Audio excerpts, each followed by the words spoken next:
우리 나자진 교회의 비전 스테이트먼트가 무엇이죠? 복습시켜 드립니다. 퀴즈 있으니까 퀴즈 대회. 제가 저희 집에서 아주 소중하게 생각하는 미국서 구할 수 없는 1000불 넘는 것을, 할렐루야, 눈이 갑자기 반짝반짝해지셨는데, 네, 유럽이나 독일과 영국 가지 않으면 못 구하는 것을 제가 1등 상으로 제가 내놓으려고 합니다. 그래서 그 중에 시험 문제 중에 하나 나오는 게 뭐냐 하면 비전 스테이트먼트예요. 제가 도와드리잖아요. 비전 스테이트먼트 뭡니까? Find the lost. 두 번째, equip the found. 세 번째, send the equipped. 교회의 존재 목적은 예수 그리스도께서 이 땅 가운데 계셨으면 하실 것 같은 그 일을 하는 거거든요. 그것이 무엇인가? 잃어버린 영혼을 찾는 거예요. 인자가 온 것은 잃어버린 자를 찾아 구원하려 함이라. 바로 그것이 교회의 존재 목적입니다. 나자진 교회는 하나님께서 첫날부터 지금까지 그렇습니다. 잃어버린 영혼을 찾는 것이고, 찾은 그 영혼을 훈련시키는 것이고, 훈련받은 준비된 영혼들이 나아가서 그렇게 증인으로 사는 것이고, 증인 되어서 다른 사람들을 그리스도에게 인도하는 것이 교회의 존재 목적입니다. 저희 교회가 핵심 가치로 생각하는 value가 있습니다. 6가지죠. 그것을 이름하여서 basics라고 이름 지었습니다. B는 무슨 뜻입니까? 바이블, 하나님의 말씀 중심의 교회여야 됩니다. A, adoration. 참 이 낮아진 교회 다니기 힘듭니다. 영어도 해야 되고 한국말도 해야 되고. adoration, 예배죠. 예배가 살아있는 교회. 모든 것 가운데 우리가 하나님 앞에 드려지는 이 시간, 예배 시간, 개인적으로 하나님 앞에 나아가는 private worship, 그것이 정말 바로 서 있지 않으면 나머지 모든 것이 소용이 없는 거예요. 내 삶이 예배가 되지 않으면 내가 억만 가지 말을 하더라도 소용이 없는 거예요. 구제하든 소용이 없는 거예요. adoration. S, supplication. 예배. 그 다음에 연이어서 중보 기도하는 거예요. 기도하는, 간구하는 교회. 기도가 살아있는 교회. 바로 그 교회를 저희는 소망하면서 하나님 앞에 낮아진 교회가 세워진 거예요. 지난주에 하나님께 말씀드렸고, 이 말씀을 통해서 우리가 은혜 받았는데, I, 무슨 뜻인가요? 연결되어 있는 interaction. 아름다운 교제가 있는 교회. C, commission. 시험에 나온다니까요. 시험에. commission. 선교죠, 선교. commission. 대사하며. 마지막, S, Spirit. Holy Spirit. 성령이죠. 이 모든 것을 움직이시는 원동력은 성령 하나님이에요. 그래서 Bible, adoration, supplication, interaction, commission, and the Spirit, Holy Spirit. 오늘 제가 여러분이 전할 말씀은 바로 마태복음 28장 19절 20절, 우리가 늘 부르는 말씀, 대사명이라고 부르는 그 구절 말씀이에요. 예수님께서 이 땅 가운데 공생의 기간 가운데 제자들을 양육시키시고 그들을 통하여서 복음이 온 마을마다 프리치 될 수 있도록 하셨고, 복음을 증거하셨던 예수 그리스도께서 우리의 죄를 대속하시고 십자가 위에서 죽으시고 사흘 만에 부활하시고 제자들과 함께 40일을 더 거하시고 승천하셨어요. 예수 그리스도께서 마지막에 승천하시기 바로 직전에 제자들과 나눈 대화들이 어디에서 찾아볼 수 있을까요? 어디요? 성경책 당연하죠. 어디요? 성경책 어디? 시험에 나옵니다. 어디요? 물론 복음서죠. Gospels, 그죠? 마태, 마가, 누가, 요한복음이요. 요한복음은 후대에 나중에 쓰여진 것이고, 마태, 마가, 누가복음, 바로 이 세 복음서는 예수님의 역사하심, 예수님께서 이 땅 가운데 하셨던 그 모든 것을 비슷한 관점에서 본다고 하여서 한국말로 공관복음이라고 합니다. 비슷한 관점에서 본다, 공관복음. 영어로 synoptic gospels. 같은 관점에서, 비슷한 관점에서 예수 그리스도를 보는 거예요.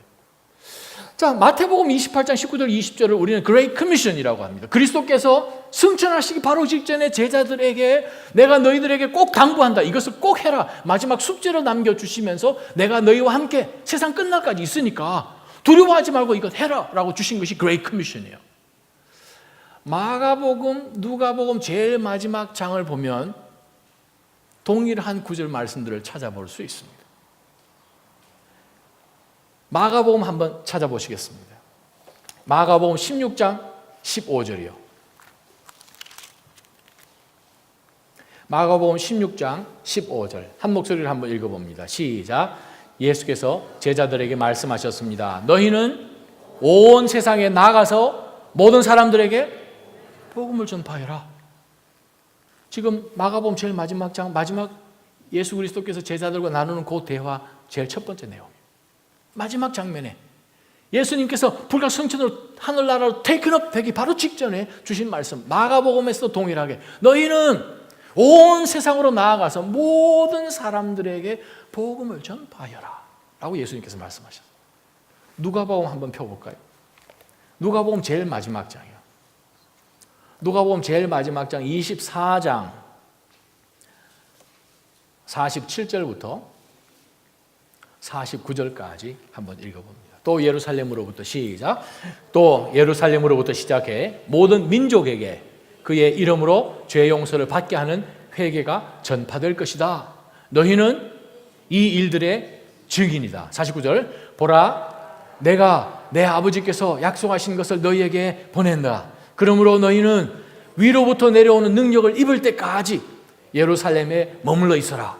그래서 아버지께서 준비하신 그 선물을 받고 난 다음에 내가 너희들에게 부탁하는 47절 말씀, 48절 말씀, 너희들이 증인이기 때문에 예루살렘부터 시작해서 온 세상으로 나아가서 증인으로 복음을 증거하여라.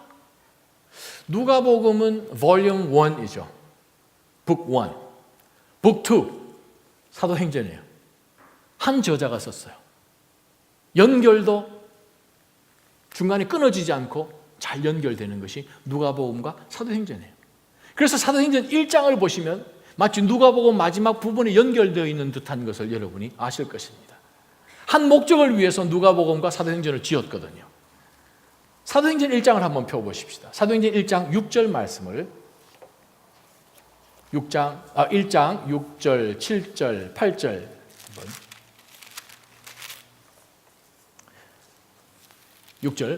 6절 제가 읽어드린 6절, 7절. 그래서 그들은 다 같이 모였을 때 예수께서 물었습니다. 주여 주께서 이스라엘에게 나라를 회복시켜 주시려는 것이 지금입니까?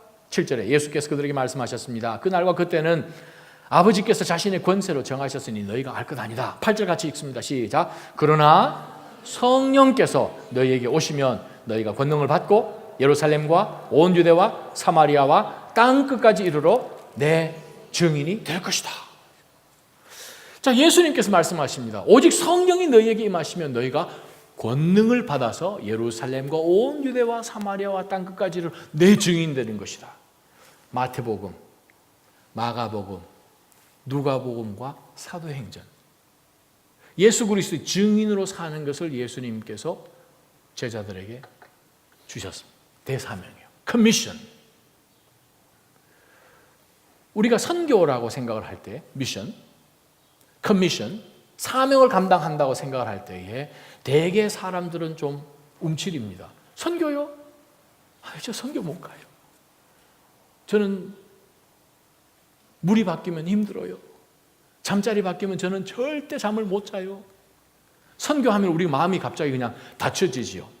사실 통계로 보면 성도님들이 선교라고 했을 때에 보이는 반응이 4가지로 딱 나타납니다. 첫 번째 유형, 타령형이라고 부릅니다. 이게 뭐냐면, 목사님 선교는 좀 전문가한테 시켜야지요. 제가 그것을 어떻게 감히 합니까? 선교는 선교 전문가들에게 부탁합시다. 그 사람들 잘 할 수 있을 것입니다. 어찌 감히 저 같은 사람이 합니까? 라고 하면서 발을 뒤로 빼는 형이 타령형이에요. 다른 사람 시키자는 거예요. 두 번째는 뭐냐면 나 몰라형에 있어요. 선교, 목사님, 그거 꼭 제가 염려해야 됩니까? 제가 아프리카 사는 사람하고 무슨 연관이 있다고 제가 그것을 왜 가서 그렇게 합니까? 그 사람들 알아서 하겠죠. 목사님 생각해 보시죠. 우리가 지금 보스턴에 사는데, 보스턴 이 동네 사는 사람도 다 지금 전도하고 선교 못 했는데, 그 비행기 값 들여가지고 그 멀리까지 갑니까?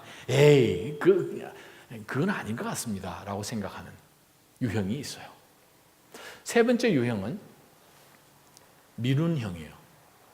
언젠가형이라고도 부릅니다. 목사님 제가 지금 몸이 좀 안 좋거든요. 건강이 좀 안 좋고요. 혹은 좀 타이트해요.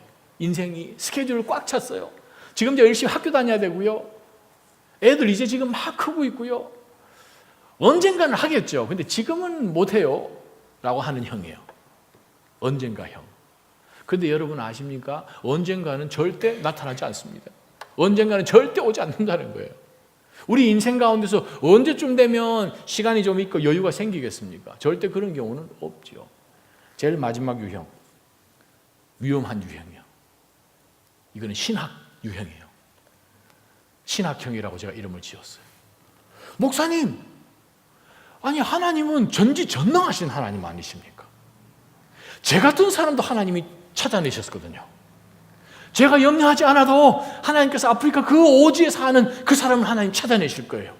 제가 괜히 나서가지고 하나님을 방해하고 싶지 않거든요. 하나님께서 다 알아서 하실 겁니다. 그러면서 선교 안 가려고 하는 핑계형이죠. 자, 오늘 낮아진 교회는 증인 공동체입니다. 교회는 예수 그리스도의 증인이 되지 않으면 그 교회가 존재할 이유가 없는 거예요.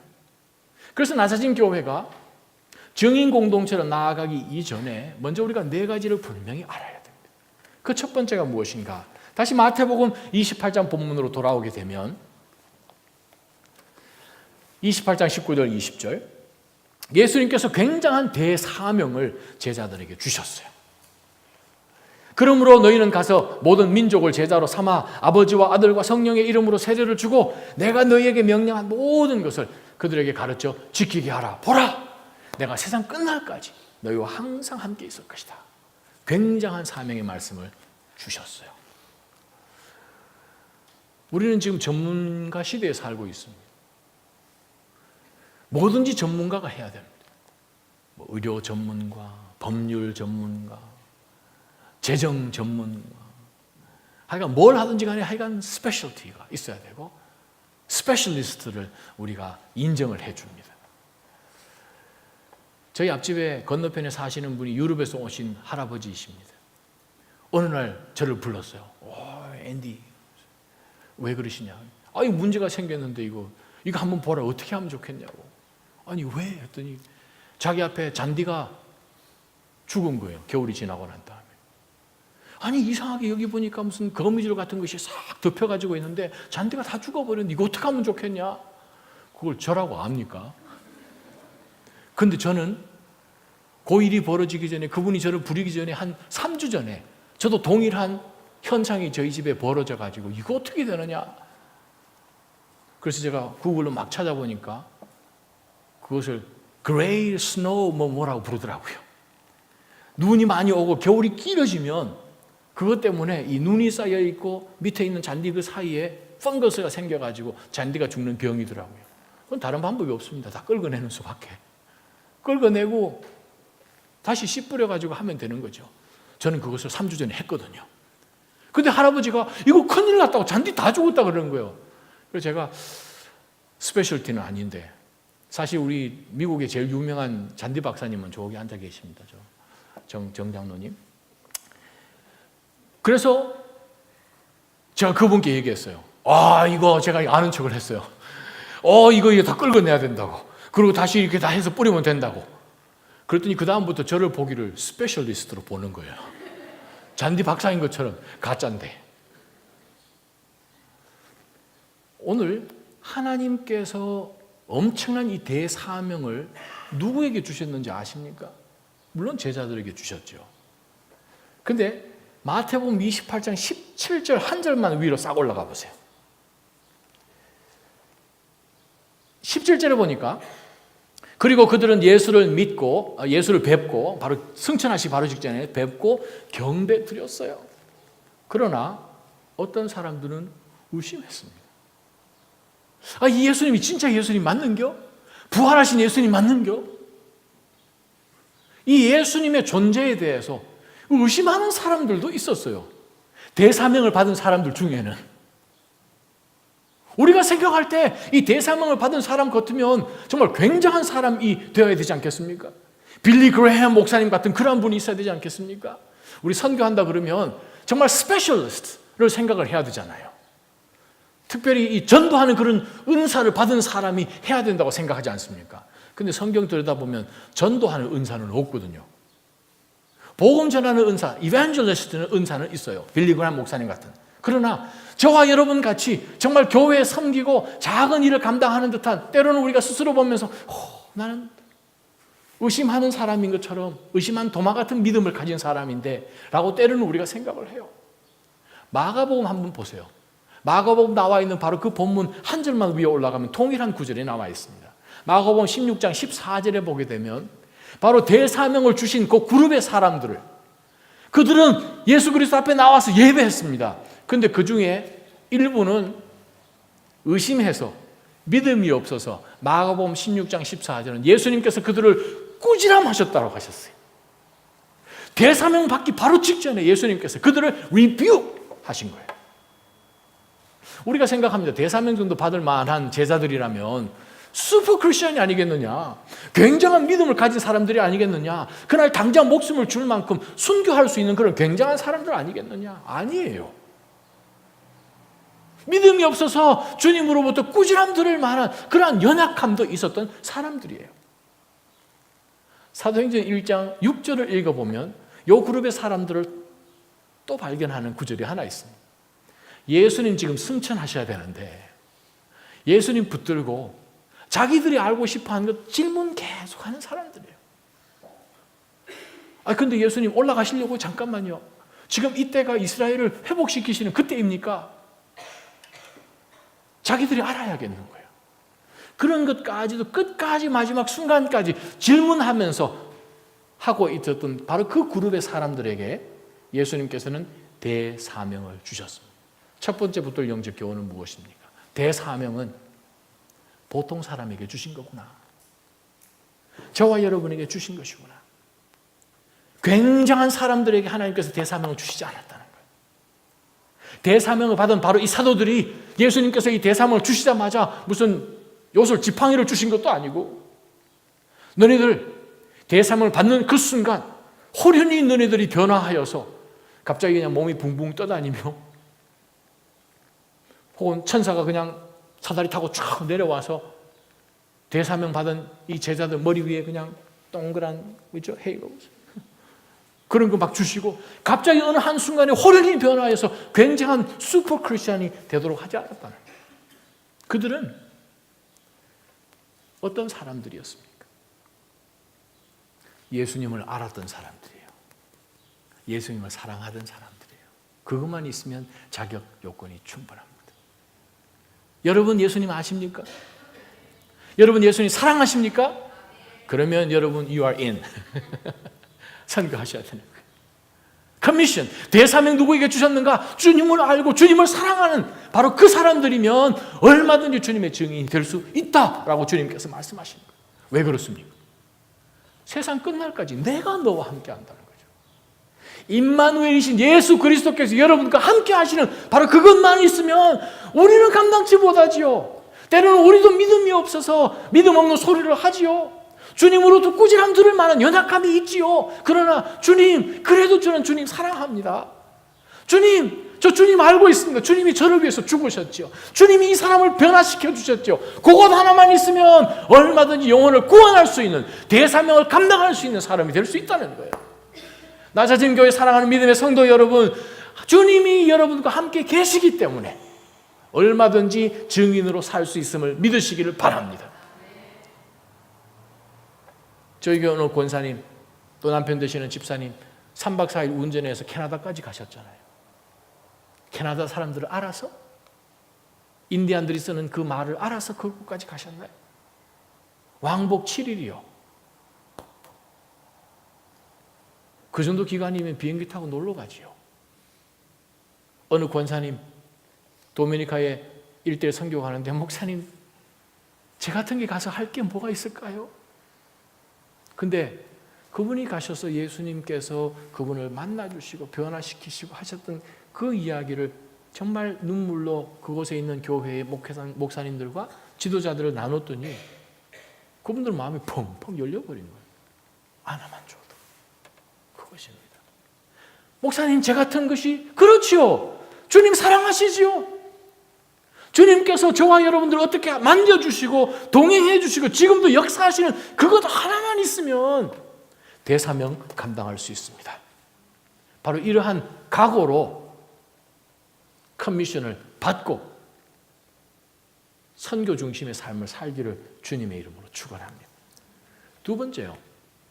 우리가 공간 복음, 마태복음, 마가복음, 누가복음을 쭉 들여다보면 주님께서 이 전도에 대해서, 선교에 대해서 말씀하신 것이 분명하게 드러나지요. 우리가 19절을 다시 한번 큰 목소리를 한번 읽어봅시다. 마태복음 28장 19절. 그러므로 시작. 그러므로 너희는 가서 모든 민족을 제자로 삼아 아버지와 아들과 성령의 이름으로 세례를 주고, 너희는 가서 모든 민족으로 제자 삼으라.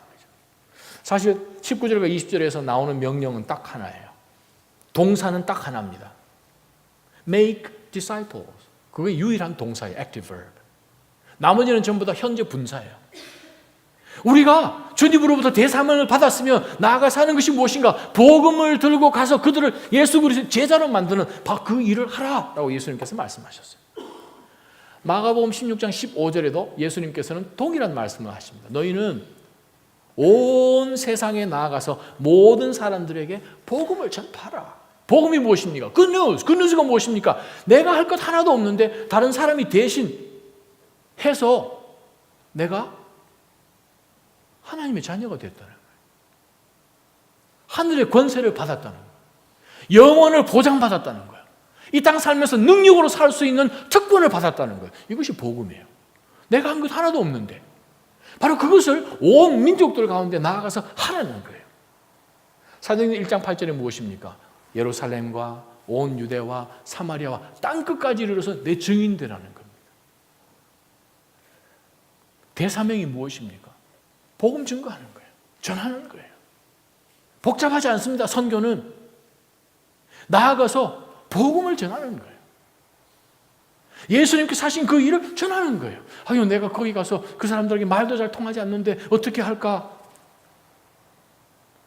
예수님께서 나를 어떻게 만나 주셨는지, 내가 어떻게 변화하였는지 그것을 삶으로 보여주면 바로 그것이 복음 증거입니다. 2013년 7월 25일 날 발표된 The Center for the Study of Global Christianity, 바로 그 단체에서 나온 통계에 의하면 2010년에 전 세계적으로 40만 명의 선교사들이 파송됐습니다. 전 세계적으로 40만 명의 선교사들이, 풀타임 선교사들이 파송됐어요. 근데 40만 명 중에서 91%만 이미 교회가 세워져 있고 이미 예수 그리스도가 누군지를 아는 reached people 속으로 들어갔어요. 단지 9%만 전혀 복음이 무엇인지를 알아듣지도 못하고 들어보지도 못한 그 지역으로 선교사님들이 파송되어 들어갔어요. 전 세계에 복음을 전해 들은 지역에 사는 사람들의 인구가 60%예요. 복음을 단 한 번도 들어본 적이 없는 지역이 40%입니다. 그런데 전 세계에 있는 그리스도인들이 1년 하나님 앞에 드리는 모든 헌금 가운데서 0.1%만 선교 지정 헌금을 내고 있습니다. 0.1%. 근데 그 0.1% 내는 그 선교 헌금에서 90%가 이미 reached then people, 이미 그리스도의 복음이 전해진 적이 있는 바로 그 지역을 위해서 쓰임받고 단지 10%만 헌금의 0.1%인데 그것 중에서 그것도 10%만 unreached group, 복음을 전에 들어보지도 못한 그 지역을 위해서 사용되고 있다는 통계를 받았습니다. 2010년 통계예요. 지금 14년 크게 달라지지 않았습니다. 지금부터 15년 전 계산해서 보니까 1%가 올랐더라고요. 여러분, 제가 며칠 전에 받은 사랑하는 우리 믿음의 형제 자매의 편지를 제가 여러분에게 잠깐 소개를 하려고 합니다. 한 20년 전에 달라스에서 청년부 사역을 할 때에 그 부부, 참 우리를 많이 힘들게 했던 부부, 새벽 2시에 나타나서 목사님, 나 이 사람하고 못 살겠어요. 그 다음 날 되면 아내가 나타나서 목사님, 이 사람하고 못 살겠어요. 근데 그 형제와 자매들이 조금씩 주님께서 만져주심을 체험합니다. 그렇게 뺐딱하더니만, 그렇게 속썩이더니만 달라스에서 가장 큰 교회 중에 한 교회에서 선교 부장을 담당해서 여기저기 선교를 다니더니만 어느 날 목사님, 비즈니스 하는 거 좀 스탑해야겠습니다. 달라스에서 비즈니스 잘했어요. 조금 젊었을 때에 제가 조금 헌신했으면 좋겠습니다. 그래서 아이들을 데리고 선교 떠나기로 작정을 해가지고 2년 전에 이라크로 들어갔어요. 2주 전에 좀 편지를 받았는데 편지 제일 첫 번째 제목이 우리가 살아도 주를 위해 살고 죽어도 주를 위하여 죽나니 그러므로 사나 죽어나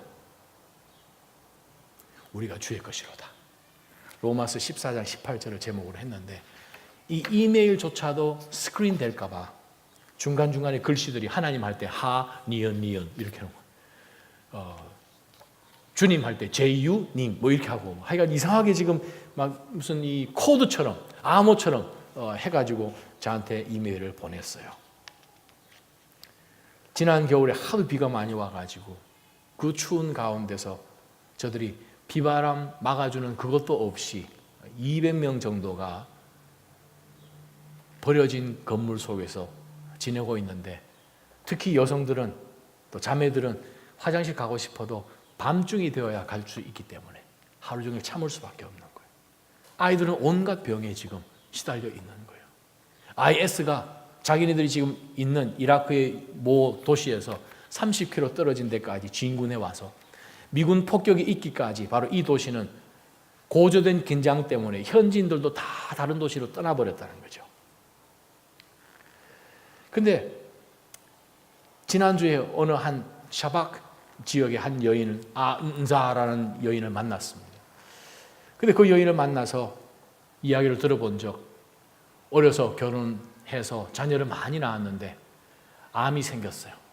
남편이 버렸어요. 집안이 쫓아냈어요.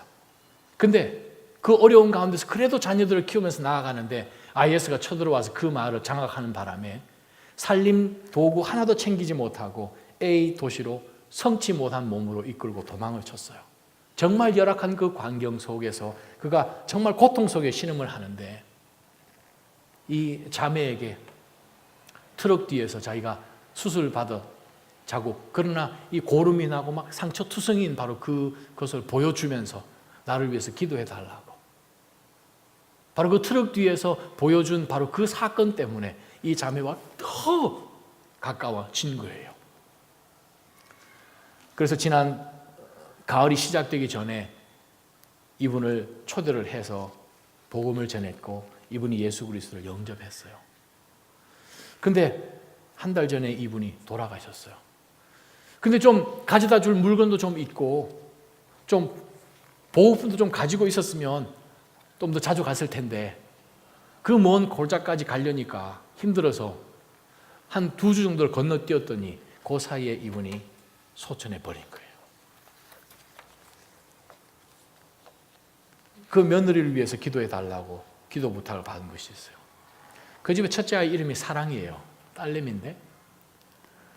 근데 그 딸아이가 이 두 부부가 선교사님 부부가 너무 힘들어하는 가운데 아침에 와서 자기에게 이렇게 얘기를 했대요. 엄마, 우리는 복음이 아니고 복음을 전하러 이곳에 왔기 때문에 단지 두려움 때문에 이 땅을 떠날 수는 없지 않느냐고. 혹 우리가 죽게 되더라도 그 또한 하님의 뜻 아니냐고 그렇게 얘기를 했대요. 그래서 그 어린 아이를 붙들고 또 부부가 또 꿇어 앉아서 기도하면서 그래 여기 남아있는 동안 주의 복음을 전해야지. 그러면서 또 나간 거예요. 또 복음 전한 거예요. 티그리트의 군인 가정이 지난주에 자기 앞집으로 이사를 왔답니다. 싸움 일어나기 며칠 전에 IS에 의해서 이분의 남자 동생을 잃었다고 이야기하면서 만나서 반가워요 하다가 갑작스레 그 얼굴에 갑자기 폭포와 같은 눈물을 쏟아냈습니다. 말은 통하지 않아 어떤 위로도 해줄 수 없었지만 그냥 선교사님이 말없이 아주머니를 안아주고 함께 울었습니다. 이렇게 전쟁을 피해서 모든 것을 뒤로 하고 온 사람들은 경제적 압박과 미래에 대한 두려움으로 또 너무 힘들어합니다. 그런데 하나님께서는 사람들을 만나주십니다. 그래서 각 가정마다 지금 만나고 있는 부부들의 이름을 이상한 약자로 저한테 지금 계속해서 무슨 가족을 위해서 기도해 주십시오. 무슨 가족을 위해서 기도해 주십시오. 무슨 가족을 위해서 기도해 주십시오. 어떤 남편은 레음스네라는 사람인데 바로 이 사람은 가정이 24명이에요. 가족이. 굉장히 부유했어요. 근데 모든 걸 다 포기하고 목숨만 걸고 뛰어나올 수밖에 없었는데 이상하리만큼 지나온 그 사건들 때문에 두통 때문에 잠을 못 이뤄요. 근데 이 선교센터로 와가지고 찬양 소리 들으면 두통이 다 나아버린 거예요. 그래서 예수님을 영접하기 시작합니다. 가족들이 주님 앞으로 돌아오기 시작합니다.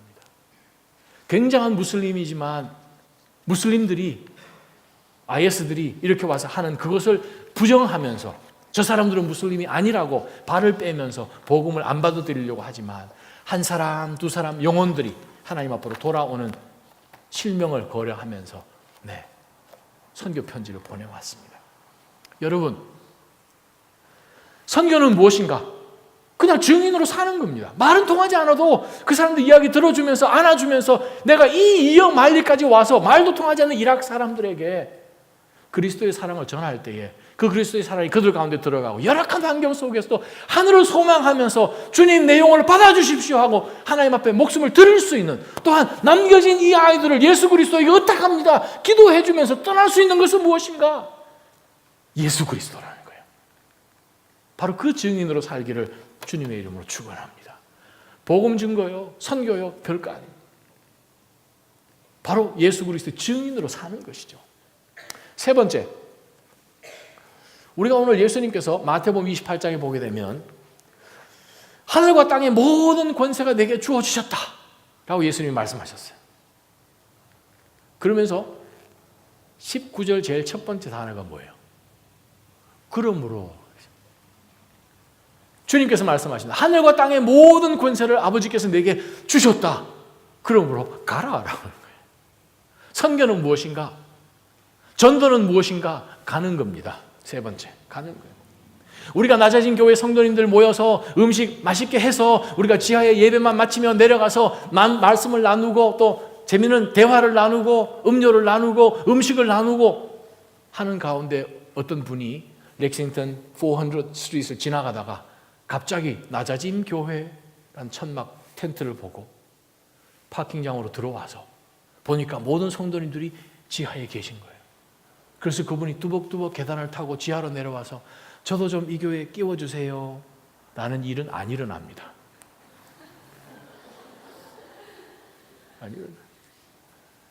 우리가 스타벅스에서 앉아서 혹은 우리가 이 교회 안에 앉아서 성도들끼리 나누는 가운데서 뚜벅뚜벅 들어와서 저 예수님 없으면 못 사는 사람이거든요. 당신이 아는 예수 좀 전해주시오 하는 일은 안 일어난다는 거예요. 그 말은 무엇인가? 선교는 무엇인가? 전도는 무엇인가? 가는 것입니다. 저는 여러분이 가는 삶을 살기를 바랍니다. 그 자리에 앉아서 주저앉는 그 삶이 아니라 가는 삶. 예수님이 말씀하시잖아요. 그러므로 고! 가는 거예요. 여러분, H마트에 장보러 가시면 물론 장보러 가셨죠. 그러나 장보러 가서 음식을 사는 이유는 목사님 먹으려고. 당연히요. 먹어서 뭐 하시려고요? 아니 배야. 우리가 삶을 유지하고 건강을 유지하는 그 목적이 무엇입니까? 복음의 증인이거든요. 그러면 다음부터 H마트 갔으면 그냥 뭐 세일 하나 보시는 그것이 아니라 주님께 인도할 사람이 없나 그거 보는 거예요. 옆 사람 보고 이거 싱싱하네요. 이거 좀 가져가세요. 여기 근무하세요? 아니에요. 그러면서 여러분이 먼저 말을 트는 거죠. 아멘? 그렇게 하시는 거예요. 다른 거 없어요. 운동하면서 혹은 학교에서 학부모들이 모여서 PTA를 한단 말이죠. 그러면 학부형들을 만나게 되겠죠. 그러면 그들과 삶을 나누고 자녀들 교육에 대해서 나누지만 여러분 마음 가운데 무엇이 있어야 되는가? 이 사람에게 어떻게 하면 교육의 노하우를 가르쳐 주는 것이 아니라 예수 그리스도를 가르쳐 줄 것인가, 전해 줄 것인가, 그것을 생각하는 거죠. 그러면 교육 이야기 하면서 스타벅스에서 혹은 던킨 도너츠에서 커피를 마시면서 이야기하겠죠. 학부모들이 모이겠죠. 그런 것 가운데 그들을 초청하시기 바랍니다. 집으로 초청하시기 바랍니다. 갑자기 분위기가 싸하네. 가끔 우리는 성도들끼리 모여서 교제도 합니다. 운동도 하죠. 우리끼리 좋은 시간 보내는 거 that's good, wonderful. 그보다 더 중요한 것은 무엇입니까? 세상 사람들처럼 놀지 않아도 얼마든지 우리는 그보다 더 재미있고 더 기쁨이 있습니다. 이 원동력은 예수 그리스도입니다. 세상 사람들이 절대 흉내낼 수 없는 그 기쁨, 그러한 가운데서 성도의 형제와 자매들이 있는 바로 그 모습을 보여주는 바로 그 삶을 사는 것이지요. 그것이 있으면 운동하면서 기쁨으로도 저희 교회는 운동 선교팀이 있지 않습니까? 그러면 처음에는 그냥 깻잎 준다고 꼬시켜가지고 오잖아요. 저희 교회 깻잎 연봉 준다고 해서 깻잎 500장 그러잖아요. 그러면 그걸 통해서 그 전에 예수 그리스도를 정말 온전히 알기는 알지만 그냥 on and off로 교회를 다니는 분들 운동 좋으니까 같이 와서 운동을 하는 거예요. 그런 가운데서 그러하여금 점점점 그리스도 안으로 들어올 수 있도록 하는 바로 그 목적이 있기 때문에 운동 선교팀이라고 우리가 부른 거예요. 그렇습니다. 모든 것 우리들이 앉아 있거나 서거나 길을 가거나 포커스는 무엇입니까? 내가 어떻게 하면 증인으로 살 것인가?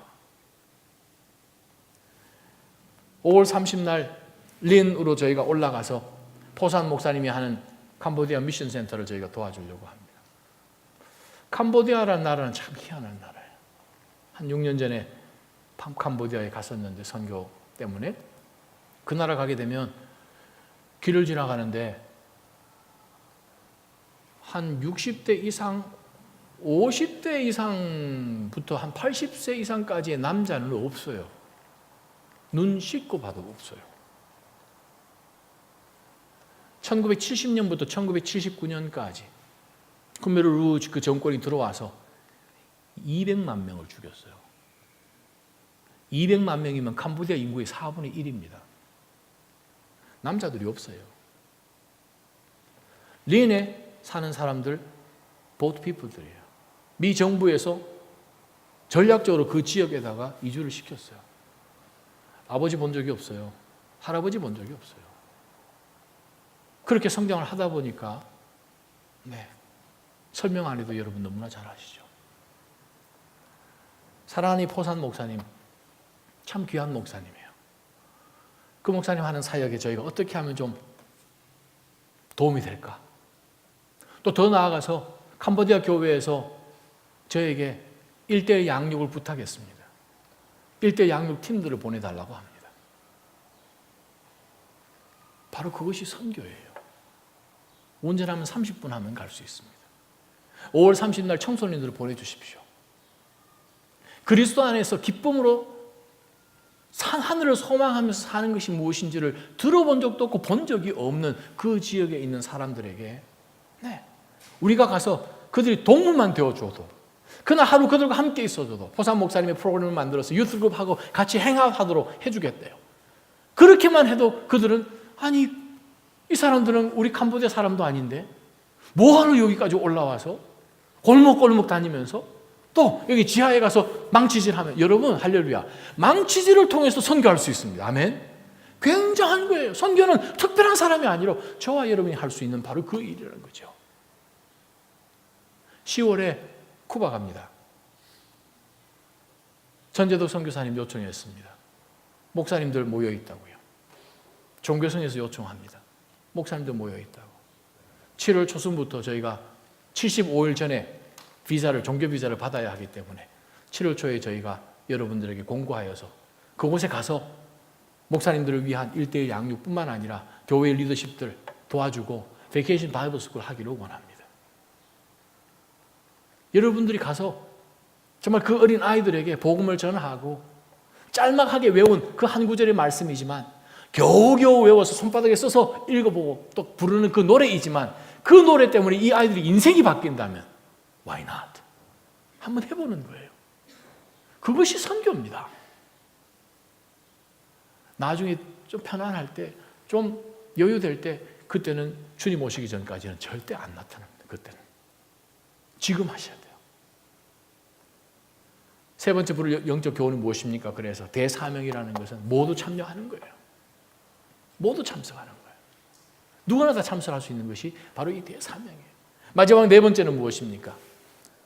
다시 한번 우리가 19절, 20절을 찬찬히 한번 읽어보면서 여러분 어떤 느낌이 드는지를 한번 보시기 바랍니다. 28장 마태복음 19절, 20절 함께 읽어봅니다. 그러므로 시작. 그러므로 너희는 가서 모든 민족을 제자로 삼아 아버지와 아들과 성령의 이름으로 세례를 주고 내가 너희에게 명령한 모든 것을 그들에게 가르쳐 지키게 하라. 보라, 내가 세상 끝날까지 너희와 항상 함께 있을 것이다. 뭐가 느껴지나요? 파워가 느껴지지 않으세요? 하늘과 땅의 모든 권세를 가진 분이 명령한다. 내가 너와 함께 있다. 온 세상 나아가서 아버지와 아들과 성령의 이름으로 세례를 주고 가르쳐라. 지키게 하라. 내가 너와 함께 한다. 내가 너를 도운다. 파워가 느껴지지 않으세요? 선교는 무엇인가? 실천하는 거예요. 가서 제자 삼는 방법밖에 없는 거예요. 다른 방법이 다른 게 없어요. 선교는 예수님께서 이 대사명의 말씀을 주실 때에는 마태복음 28장 19절 20절을 주실 때에는 우리로 하여금 이 말씀을 듣고 난 다음에 보자. 여기 동사가 무엇이더라? 네. 분사가 무엇이더라? 이 문장에서 제일 중요한 건 이것이구나. 그럼 왜 여기에서 이 단어를 여기에다 예수님께서 말씀하셨을까? 우리가 연구하고 조사하고 토론하고 크리티사이즈 하기 위해서 예수님께서 대사명을 주신 것이 아니에요. 실천하라고 주신 겁니다. 대사명 실천하라고 주신 거예요. 우리가 21세기 살아갑니다. 우리가 살아가는 바로 이 시대는 예전에 살았던 그 어떤 시대보다도 전 세계가 더 가까이 와 있어요. 그래서 요즘 우리가 자주 사용하고 유행하는 단어가 뭡니까? 글로벌 빌리지라고 하죠. 글로벌. 지구촌. 촌이에요. 우리 전 세계가 우리에게 얼마나 가까이 와 있는지 제가 한번 증명해 보겠습니다. 여러분 입고 계신 셔츠 어디서 만들었죠? Made in China. 여러분 신고 계신 신발을 어디서 만들었죠? Made in 브라질. 고은사님 브라질 거 신고 계시구나. 또 여러분 앉아 계신 그 테이블, 집에서 쓰시는 그릇 어디서 만들었죠? 사용하는 포크 어디서 만들었죠? 우리가 앉아있는 의자는 어디서 만들었죠? 전 세계에서 다 온 거예요. 자, 우리가 전 세계가 저와 여러분이 살고 있는 인생 가운데로 점점 더 들어오고 있습니다. 그럼 우리가 언제까지 수동적으로 저들의 침범을 허용만 할 것인가? 아니면 이것을 역으로 뒤집어서 그들에게 임팩을 가해야 될 것인가? 제가 여러분에게 감히 도전합니다. 다음 여러분 혹시 옷 살 때 딱 보고 메이드 인 차이나 중국을 위해서 기도해 주십시오. 라떼를 보고 기도해 주세요. 누군지 모르지만 바로 이 레이블을 붙인 사람을 위해서 기도해, 그 나라를 위해서 기도해 주십시오. 지도책을 펴놓고 기도해 주십시오. 구글 맵 펴놓고 기도해 주십시오. 바로 그것이 전도예요. 그것이 선교예요. 그것부터 시작하는 거예요. 국수 먹으러 포 집에 갑니다. 베트남 집에 갑니다. 음식을 뭐 시키겠죠. 앙양양 이런 거 시키겠죠. 그러고 난 다음에 막 우리끼리 떠들고 왜 음식 빨리 안 나오냐고 막 제살 대다가 갑자기 이제 국수가 딱 나왔어요. 기도합시다. 할렐루야. 은혜가 안 되는 거예요, 이거. 원래 어떻게 하셔야 됩니까? 들어갔을 때 밥을 먹어도 한 그릇을 먹어도 여러분이 자주 가시는 그 식당에 그 사람들은 여러분들이 크리스찬인 것을 아십니까? 음식을 주문하기 전에 정말 여러분이 딱 들어오는 순간 이 레스토랑이 그냥 환하게 느껴질 만큼 그거 있는 것처럼 헤일로우스 앉아서 나누는 대화가 틀린 거예요. 이 사람들은 아침부터 저녁까지 늘상 고객들만 봤는데 여러분이 들어와서 딱 앉았는데 천사가 온 것 같은 그런 느낌? 나누는 대화 가운데 좀 듣고 싶은 그런 느낌? 근데 음식을 받았는데 다 기도하는 거예요. 그러면 어제 저녁에 지지고 볶고 살다가 오늘 아침 겨우 그냥 왔는데 이 사람을 보면 도대체 저 사람 속에는 뭐가 있나? 나도 저렇게 한번 살아봤으면 하는 그런 마음이 없겠습니까? 근데 만약에 들어왔는데 음식 주세요, 빨리 안 주세요 막 이야기하다가 갑자기 음식 왔는데 기도합시다 그러면 다시는 십자가 안 보려고 할지 몰라요. 그렇습니다. 전도라는 것은 무엇인가? 그렇게 어려운 것이 절대 아니라는 거예요. 저는 바로 옆집에 있는 미국 사람하고 저희 집하고 이렇게 경계가 이렇게 좀 흐릿한데 계속 지금 제가 주시하면서 잔디를 깎아도 그 집까지 다 깎아줘 버려요. 벌써 2번 그랬어요. 그랬더니 어제는 미안해가 나와가지고 30분 만에 내가 먼저 선수를 쳤대. 그래서 속으로 그래 조금만 더 선수 치려고. 그러면 이제 이 사람이 얼마나 미안한 마음이 있을 거예요. 어느 한순간에 그러면 이제 얘기해야겠죠. 지난 겨울 눈 많이 왔을 때 앞집 할아버지 눈부터 먼저 치워주는 거예요. 먼저 치워주는 거예요. 그러니 미안해서 이제 죽으려고 그럴 거예요. 이제. 그럼 어느 한 딱 순간에 들어오게 되면은 교회 갑시다. 그렇게 되는 거죠. 그렇다고 이제 나 자신 교회 올 수는 없고 영어 때문에. 근데 복음을 증거하는 거예요. 크고 작은 일들 가운데서 여러분이 작전을 짜셔가지고 하나 둘 어프로치하는 목적이 무엇인가? 영혼을 구원해야 되니까. 그냥 멀리 휴가 떠나는 그것 말고 바로 그 휴가를 조금만 각도만 바꾸면 단기 선교로 떠날 수도 있는 것 아니겠어요? 보스턴의 전 세계에서 많은 똑똑한 사람들이 공부하러 옵니다. 우리 젊은이들이. 홈스테이. 혹은 저녁에 초대 한번 해보시죠. 아니면 학교 쪽에 계신 분들은 그곳에 있는 학생들 몇 명만 좀 모아가지고 그냥 돌아가면서 일주일, 2주에 한 번씩 그냥 저녁 한번 초청해서 그들에게 어떻게 어느 문화에서 왔는지 이야기도 좀 들어보는 가운데서 그들을 위해서 기도해주고 마음에 품고 계속해서 중보해주고 하는 가운데 복음이 들어갈까요? 안 들어갈까요? 들어가는 거죠. 르완다, 그 나라가 어떻게 그렇게 짧은 순간 가운데 굉장한 나라로, 다른 나라들이 좀 벤치마킹을 하고 싶은 나라로 변한 이유가 무엇입니까? 인종 청소를 하면서 수십만 명을 다 죽여버리는 그러한 내전 가운데서 첫 인선으로, 민선으로, 민주주의로 대통령이 된 소수민족에서 나왔던, 불과 몇 달 전이면 살해당했던 바로 그 소수민족 가운데서 대통령이 나왔을 때에 크리스찬, 그 대통령이 미국으로 건너오잖아요. 세르베 교회로 가잖아요. 목사님에게 요청을 하잖아요. 저 민선으로 처음 대통령이 됐습니다. 소수민족이에요. 불과 몇 달 전만 하더라도 우리 소수민족들은 너무나 많이 살해를 당한 그 지역에서 민선으로 대통령 됐는데 저는 어떻게 해야 되는지 모르겠습니다. Help me. 어떻게 하면 르완다가 purpose-driven country가 되겠느냐? 그거 요청한 거죠. 세르베 교회가 르완다로 들어간 거예요. 농업 잘하시는 분, 교육에, 건축에, 수도 잘 파는 사람들, 플러밍 잘하는 사람들, 염소 잘 키우는 사람들, 혹은 집 잘 고치는 사람들, 그런 사람들이 팀으로 다 나눠가지고 그냥 각개전투하듯이 그 나라로 들어간 거죠. 그 나라로 들어갔더니 한 번은 한 2만 명 정도를 세례를 줬다 그러잖아요. 하루에 20,000 members be baptized on a single day. 바로 그것이 성령께서 하시는 일이에요.